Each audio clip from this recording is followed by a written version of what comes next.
Good evening. Welcome to Weekly Outlook by Inside Research Analytics. India മാർക്കറ്റിൽ last week നമുക്കൊരു positive performance തന്നെയാണ് കാണാൻ കഴിഞ്ഞത്. നിഫ്റ്റി 50 നോക്കുകയാണെങ്കിൽ അറൌണ്ട് 2.5% പോസിറ്റീവ് മൂവ്മെന്റ് ആണ് തന്നത്. മേജർ ക്വസ്റ്റ്യൻ എന്താണെന്ന് വെച്ചാൽ നെക്സ്റ്റ് വീക്കിലും ഈ ഒരു പെർഫോമൻസ് കണ്ടിന്യൂ ചെയ്യുമോ എന്നുള്ളതാണ് അടുത്തൊരു ഫാക്ടർ. ഈ വീഡിയോയിൽ നമ്മൾ ഡിസ്കസ് ചെയ്യാൻ പോകുന്നത് India market movements, global market factors, US-Iran conflict, crude oil prices, Nifty technical outlook and next വീക്കിലെ മേജർ മാർക്കറ്റ് വ്യൂ കൂടിയാണ്. ഇന്ത്യ മാർക്കറ്റ്സിലെ മേജർ ഇൻഡെക്സ് മൂവ്മെന്റ്സുകൾ നമുക്ക് നോക്കാം. നിഫ്റ്റി 50 നോക്കുകയാണെങ്കിൽ അറൌണ്ട് 616 പോയിന്റ്സിന്റെ മൂവ്മെന്റ് ആണ് തന്നത്. 24,383 എന്ന ലെവലിലാണ് ക്ലോസിംഗ് കാഴ്ചവെച്ചത്. അതേസമയം BSE സെൻസെക്സ് നോക്കുകയാണെങ്കിൽ 2035 പോയിന്റ് മൂവ്മെന്റ്സ് ആണ് തന്നത്. ക്ലോസിംഗ് തന്നത് 78,094 എന്ന ലെവലിലാണ് ക്ലോസിംഗ് വന്നത്. അതോടൊപ്പം mid cap and small cap സെക്ടറിലെ സ്റ്റോക്കുകളിൽ നമുക്കൊരു പോസിറ്റീവ് ബൈയിങ് കാണാൻ കഴിഞ്ഞു. ഇതിനുള്ളൊരു മേജർ റീസൺസ് ആയിട്ട് നമ്മൾ നോക്കുകയാണെങ്കിൽ ലാസ്റ്റ് വീക്കിൽ വന്ന ക്വാർട്ടർലി റിസൾട്ട് ഒരു ഫാക്ടറാണ്.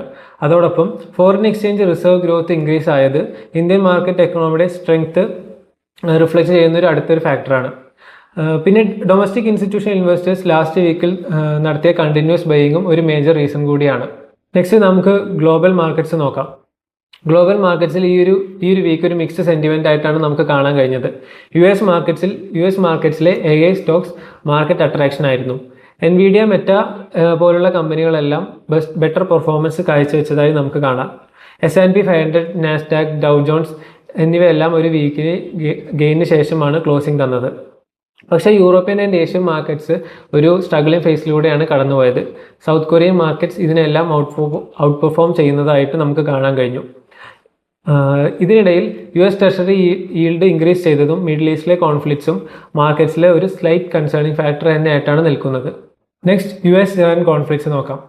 ഇത് ഒരു മാർക്കറ്റിലെ ഒരു സെൻസിറ്റീവ് ഫാക്ടർ തന്നെയാണ്. സ്ട്രെയിറ്റ് ഓഫ് ഹോർമോസ് വഴി പോകുന്ന ഓയിലുകൾക്ക് മുകളിലുള്ള ആക്രമണം ഒരു മേജർ കൺസേണിംഗ് ഫാക്ടറാണ്. ഇത് ഓയിൽ പ്രൈസ് വർദ്ധിപ്പിക്കാനുള്ള ഒരു കാരണം കൂടിയാണ്. അതോടൊപ്പം ഓയിൽ ഇമ്പോർട്ട് ചെയ്യുന്ന കൺട്രികളായ ഇന്ത്യക്ക് ഇതൊരു നെഗറ്റീവ് ഫാക്ടറാണ്. ഓയിൽ പ്രൈസ് കൂടുന്നത് എയർലൈൻ, പെയിന്റ്സ്, കെമിക്കൽ, ലോജിസ്റ്റിക്സ് എന്നീ സെക്ടറിൽ വർക്ക് ചെയ്യുന്ന കമ്പനികൾക്ക് ഒരു നെഗറ്റീവ് ഫാക്ടറാണ്. അതോടൊപ്പം ഓയിൽ എക്സ്പ്ലോറേഷൻ ചെയ്യുന്ന കമ്പനികൾക്ക് ഇതൊരു ഓപ്പർച്യൂണിറ്റി കൂടിയാണ്. ഇനി ഇന്ത്യൻ എക്കണോമിക് സ്പെസിഫിക് ഫാക്ടേഴ്സ് നോക്കാം.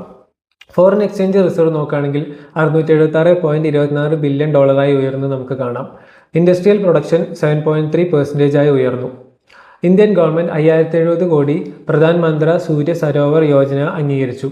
ഫ്ലോട്ടിംഗ് സോളാർ പ്രൊജക്റ്റുകളെ പ്രോത്സാഹിപ്പിക്കുന്ന ഒരു പ്രൊജക്റ്റാണ് ഇത്. റിന്യൂവബിൾ എനർജി സെക്ടറിന് ഇതൊരു പോസിറ്റീവ് ഫാക്ടർ തന്നെയാണ്. പോർട്ട്, വാട്ടർവേസ്, ഇൻഫ്രാസ്ട്രക്ചർ സെക്ടറിൽ ഇൻവെസ്റ്റ്മെന്റ്സ് കൂടുന്നു. ഇത് ലോങ് ടേം ഗ്രോത്ത് ഈ സെക്ടറിൽ നമുക്ക് കാണാൻ കഴിയും. നെക്സ്റ്റ് വീക്കിലെ മേജർ ഫാക്ടേഴ്സ് നോക്കാം. നെക്സ്റ്റ് വീക്കിൽ RBI പോളിസി മീറ്റിംഗ് ഉണ്ട്. ഇൻട്രസ്റ്റ് റേറ്റ് ചേഞ്ച്, ഇൻഫ്ലേഷനെ കുറിച്ചുള്ള RBI സ്റ്റേറ്റ്മെന്റ്സ് എന്നിവയെല്ലാം ഒരു ഡിസിസീവ് ഫാക്ടർ തന്നെയാണ്. അതോടൊപ്പം HSBC manufacturing PMI, service PMI, composite PMI, China PMI, crude oil inventory, quarterly results എന്നിവയെല്ലാം നെക്സ്റ്റ് വീക്കിലെ ഒരു മേജർ ഫാക്ടേഴ്സ് തന്നെയാണ്. നിഫ്റ്റി ടെക്നിക്കൽ വ്യൂ നോക്കുകയാണെങ്കിൽ 24,000, 23,800 മേജർ സപ്പോർട്ട്സ് ആണ്. 24,500, 24,700 മേജർ റെസിസ്റ്റൻസ് ആയി ആക്ട് ചെയ്യുന്നു. 24,700 മുകളിൽ ക്ലോസിംഗ് തരുവാണെങ്കിൽ നമുക്കൊരു മേജർ റാലി നിഫ്റ്റിയിൽ നമുക്ക് എക്സ്പെക്ട് ചെയ്യാം. 24,000 ബിലോ ക്ലോസിംഗ് തരികയാണെങ്കിൽ നമുക്കൊരു സ്ലൈറ്റ് പ്രോഫിറ്റ് ബുക്കിംഗ് ഉള്ള ചാൻസ് ഉണ്ട്.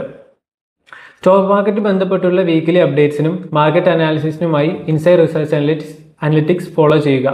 Thank you.